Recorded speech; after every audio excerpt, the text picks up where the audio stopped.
ومن الليل فتهجد به نافلة لك عسى أن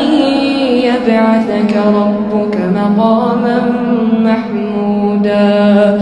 وقل ربي أدخلني مدخل صدق وأخرجني مخرج صدق واجعل لي من لدنك سلطانا